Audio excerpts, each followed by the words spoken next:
Moms with aspiration, moms are inspirations, moms in circulation, moms at their workstations. Mom, they make a nation. This is a Mom Nation.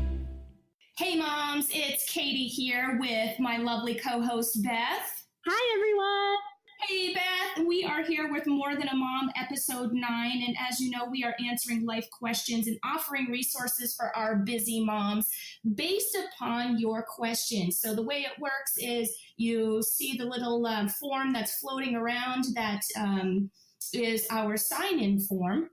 You can find that on our website at MOMnationAZ.com, or you can find it within the Facebook group itself. You fill it out. It's all anonymous. We don't know who you are. You send in your life question, whether it has to do with parenting, relationships, nutrition, exercise, whatever it is you have a question on, send that on in. And if your question is chosen, you are one of the lucky ones, and we will offer you resources, advice, and also bring in lovely professionals, usually from within our group, which is awesome, to help answer the question and offer resources. So today we have a returning guest that we absolutely love, Jillian from Elemental Healing. Jillian, introduce yourself. Hi everyone. Tell us just a little bit about what you do, Jillian, just in case somebody's listening for the first time here. Hi. Yeah. So I'm a clinical hypnotherapist and an empowerment life coach. And I also have some trainings with Love and Logic and with Conscious Discipline and some other positive and empowering parenting trainings. And so I utilize those in my practice when I work with little ones, or sometimes they're big ones, right? When they get into teenage years. So I absolutely love it. And I can see the change in my own teenager from when I started shifting, when I started using some of those tools with him. And I just can't tell you, I knew that there was kind of a different way back then, that there had to be a better way of operating and of doing things. And I didn't have the tools. And once I started searching for them, I found them. And it works so fabulous. So I'm really excited to be able to kind of share some of those tools personally and professionally today. Yeah, me too. I'm super excited to have you here, and that background and that little bit of training that you have is absolutely perfect for today's question. So, Beth, my lovely co-host, who is the mom that wrote in today? Hi. So the mom that wrote in today is Ariel, and she says, how do you handle situations? Sorry, wrong one. She says, my oldest daughter is 11 and a half and on the high functioning end of the spectrum. She's experiencing all the puberty stuff and doesn't want to take care of it. It's a daily battle for her to put deodorant and a bra on. She doesn't want to take the showers to handle the extra oils in her hair. She even had a meltdown about watching the movie her school showed about changing bodies, so they let her sit it out. What do I do? Oh my goodness, this poor mama. Jillian, any initial thoughts? My initial thought is that my heart goes out to her, and really my heart goes out to the daughter as well, because it's not easy. Already growing up is a lot of work, and especially when you have a little one that's on the spectrum, they're already dealing with a lot of a lot of stimulus already that is more stimulating often to them than it is even a normal kid. And growing up is already it's a tough gig. I certainly remember it, and I know we all do. It's not easy going to school and having to learn to, to go through the motions of things that we really don't want to do. And so I think that creates a lot of feelings of unsafety already, and of feelings of lack of control within, every child, right? And as humans, we certainly love to have that feeling of control, because it makes us feel safe. And so when we feel out of control, we definitely feel unsafe, and then we go into stress response. And that's this, that's the same with spectrum. That's the same with any child or any human that there is. And so as soon as we're in stress response, we're in a place where we cannot be in our logical brain. So that's a tough place to be. And so the whole idea, anytime a child is in stress response, or us for that reason, is to get us back into our logical brain, to get us out of that nervous system and stress response where we're kind of in that fight or flight or freeze quite often, and to get us kind of back into that place, to do what it will take to get us back into a place where we can be logical and reason and kind of sort things out, if that makes sense. Absolutely. And do you think that pattern disrupt here is something that would be helpful? Like if, kids going into breakdown because mom wants kid to put the deodorant on, brush the teeth, brush the hair, all of that kind of stuff. Would you suggest going that route in terms of just like interrupting that pattern? Sure. I think pattern interrupt is there's so much information, especially when you get into like neurolinguistics, which is, also kind of part of my area of expertise. So it's interesting that you mentioned that, but there's so much to be said about pattern interrupt, where it's shifting the focus, right? So I wholeheartedly agree with anything that has to do with that. And it kind of depends on the kid. And I know that we were, that we've discussed this earlier, but it really does depend on the child, because some childs need to be recognized and honored. Some kids need their own space to process. But I think most of the time, a lot of it has to do with like, they just want to know that we have a little bit of empathy and understanding of what they're going through, and then we shift it to empower them, to give them some feeling of control so that they can take themselves out of their limbic system and get back into their logical brain. Right. Any off the top of your head resource suggestions for this mom? Absolutely. So, I know that I mentioned earlier, both conscious discipline and love and logic, and, they're both different kind of theologies or ways of operating, surrounding parenting and classroom management. And, the basis of it is definitely going to be, mostly what it comes down to is demonstrating the type of behavior that you want your child to have. So, because they learn from what we do, some of what we say, but certainly what we do. So if, the really foundational point is that if we want our child to be, level-headed and calm and cool and working with reasoning skills, we very much have to really work to do that, to demonstrate that as much as possible. Now, we're human, and I know that I don't always do that, but it's a work in progress, right? Right. So essentially be your child's role model. So act the way you want your child to act. Exactly. And there's tools, what's really very, very helpful. I think love and logic is the place that I usually encourage people starting with, because there's some very visceral, easy things that you can do that help to, meet your child with where they're at, and then shift the behavior, pivot it, do that, that pattern change, and or pattern interruption. And so, they have these rules of love and logic. And that's kind of what I like to, I play with it a little bit, and you can certainly mold it to your own, your own liking or your own parenting style. But I would love to, if it's appropriate, I'd love to talk about those rules of love and logic just a little bit. Okay, fabulous.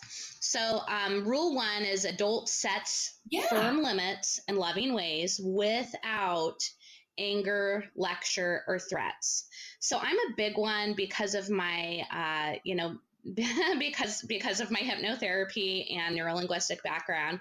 I very much like to focus on what we do want instead of what we don't want.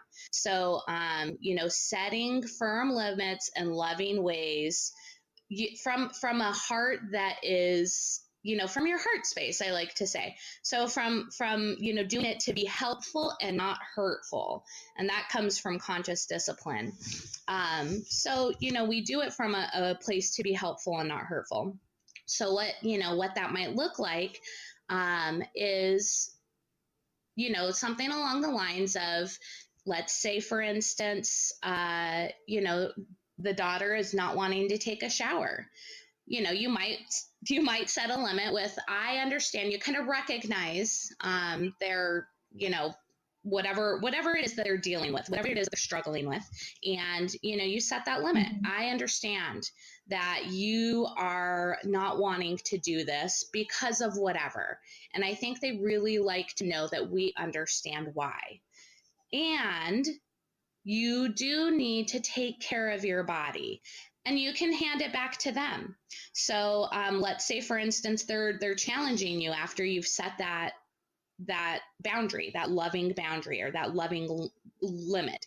You can hand it back to them and let them know how they can, solve the problem. So you might, in a loving way. So then this is kind of rule number 2. So after you've set that limit, if they're challenging it, and how they kind of word it in love and logic is, when the child causes a problem, the adult hands it back in a loving way. So in a loving way, the adult holds the child accountable for solving his or her own problem in a way that does not make problems for others. So, and children are offered choices with limits. The adult uses enforceable statements. The adult provides delayed or extended consequences. And it's really the delayed or extended consequences. It's the important part is that it is some type of a natural consequence, so to speak. So are we all kind of familiar with natural consequences? Yes. Or, well, go into it. I am, but go ahead and go into it just in case our audience is. So for instance, my oldest one last year, he had some issues with doing his homework. And, I would offer a resource and I would let him know. I'm a big believer these days in not forcing, because it takes away from, it makes me the bad guy, and I don't want to be the bad guy. We have such limited time with our kids that it is precious. And I would honestly far rather him make his own mistakes as a young child than make them as an adult, where it is so consequential. I mean, so anyway, so let me kind of give this real life example. So he had some issues doing his homework, really because he would probably was on screen too much. So he would get home and he'd want to spend his allowable half hour on screen and go out to play with his friends. And I'm not going to make him do it, but I will set boundaries around it. And so, his boundaries was that he wouldn't have any of those extra, you can go outside, but you can't play with your friends. You may have screen as soon as you are all caught up on all of your homework. But ultimately, if he chooses not to do that, outside of those consequences that I've set that are enforceable, okay, that's his choice. I'm not going to shame him for them, but I will absolutely offer my help in supporting him. And I will remind him that the life consequences are going to be that he doesn't, you don't get to do other things until the things that we have to take care of are done.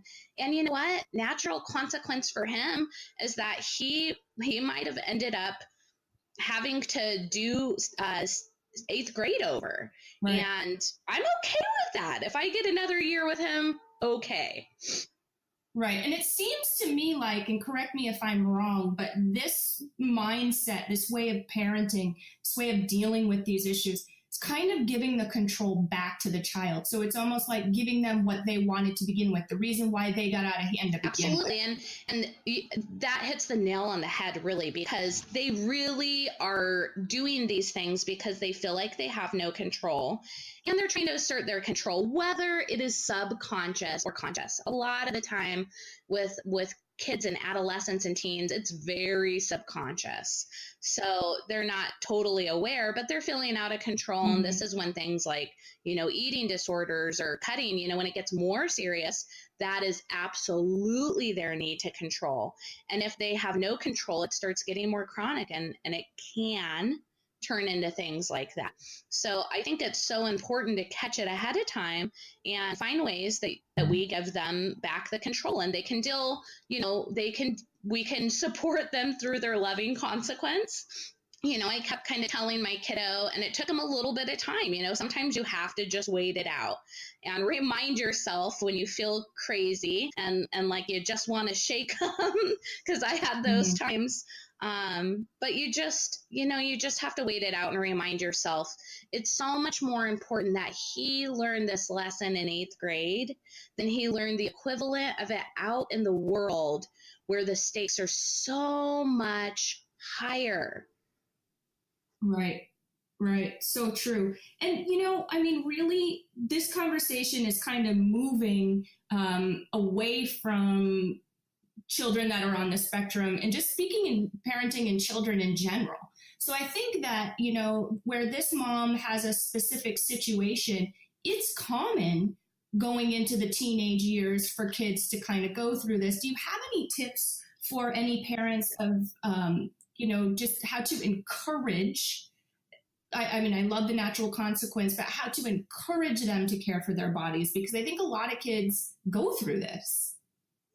Yeah, absolutely. I think at this age, around age 11, 12, 13, as they're kind of moving into that preteen phase, there are so many changes, and it makes it more difficult because there's a lot of hormonal changes. And I really think at this age, and especially with something like this, empathy is the key. And again, every child's different. So you have to kind of mold this to what works for you and your family and your kids. But just the idea of recognizing them and recognizing how they're feeling and setting those loving limits. So I recognize that, that you don't like the feel of, the oil on your hair, or the, shampoo or whatever that is. And I know that you don't like the feel of certain things, and we have to take care of our bodies. What's a way that you can do that? Can you, and you can work with them and work with coaching them, and that if they say, I don't know, well, then you can give them some ideas, and I would, with love and logic, they always say that you kind of say, well, I have a daughter and what she did, or, I have a friend that has a daughter, or I know another girl your age and she does this, because if the idea comes from us, usually our children are going to reject it if they're already kind of, going against us, if that makes sense. So then you're just, giving them some ideas. Interesting. And again, that puts the control back on them. Yeah, and they get to choose, and you can give them some different ideas. But, and you can, let's say they come up with something like, well, if I take a shower once a week, then I think that's enough for me. And, you can work with them and kind of ask them questions. I'm a big, big believer in asking questions. Okay, so how do you think that makes your body feel? What do you think that does with your hormones going the way it does? When do your armpits start stinking and admitting that, that odor?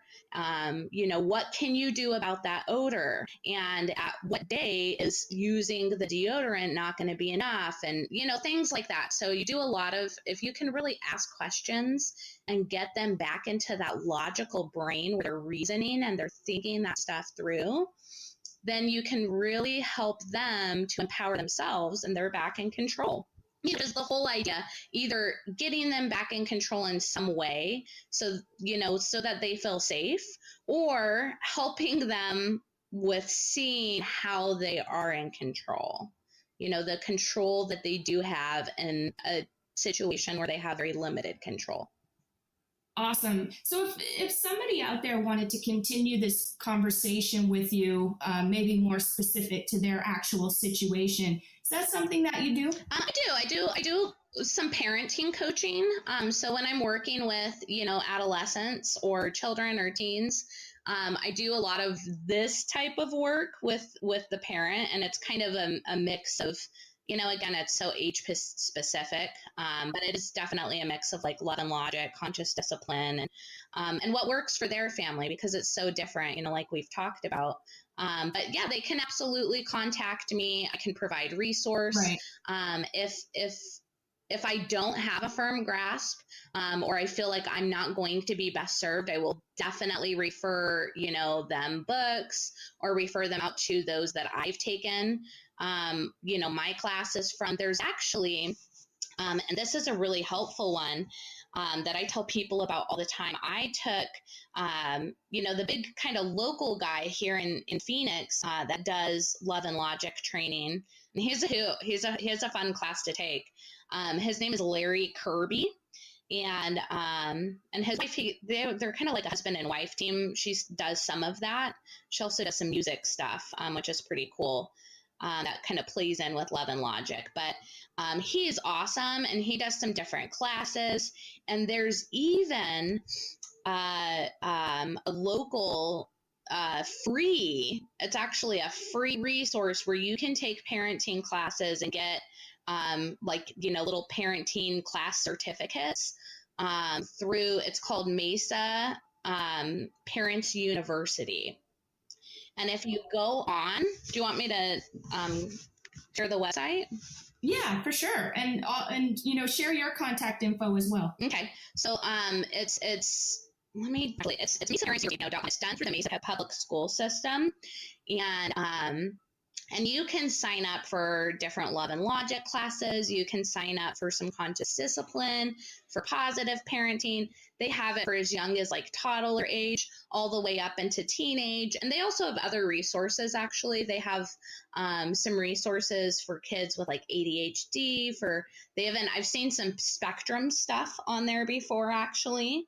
And that is a fabulous resource, especially if you have a limited income or you're living on a budget. So I think that's great. They also have like weekend classes and all kinds of other stuff you can do outside of that program if you're looking, to get trained or get some resource on love and logic or conscious discipline or, something along the lines. But if they're wanting to work more very specifically, with like a more specific situation, such as like the one that's presented, and they're looking for a more a more holistic way of supporting as far as like the entire family unit goes, or working with the child and helping the parent to support the child, and they want to contact me, I'm at www.elementalhealingcoaching.com. Or on Facebook, and Instagram, just, Instagram, facebook.com /elemental healing coaching. Awesome. And what about a good phone number for you? My phone number, my business number is 928-793-3990. Awesome. Well, Jillian, it's been a pleasure, as it always is, to have you on. Is there anything else that we did not touch on that you want to add quickly? Just if you're looking at kind of like the rules of love and logic that I was referring to, you can find those. They're pretty easy. I'm a big step person because it helps to anchor it in the brain. Sometimes we hear this stuff and we're like, that sounds good, but how do I apply it? So if you want to refer to the rules that I was kind of listing, you can find that at loveandlogic.com. And you can also just Google rules of love and logic, but the actual / then would be articles advice / rules -of -love -and -logic. Awesome, Jillian. Well, again, thank you so much. And moms, I hope you enjoyed today's episode. Beth, would you like to say anything to our audience before we kick this off?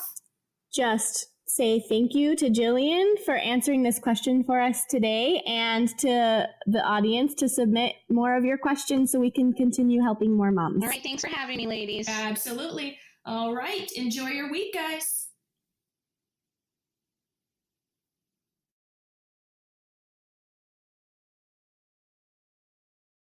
Moms with aspiration, moms are inspirations. Moms in circulation, moms at their workstations. Mom, they make a nation. This is a MOMnation.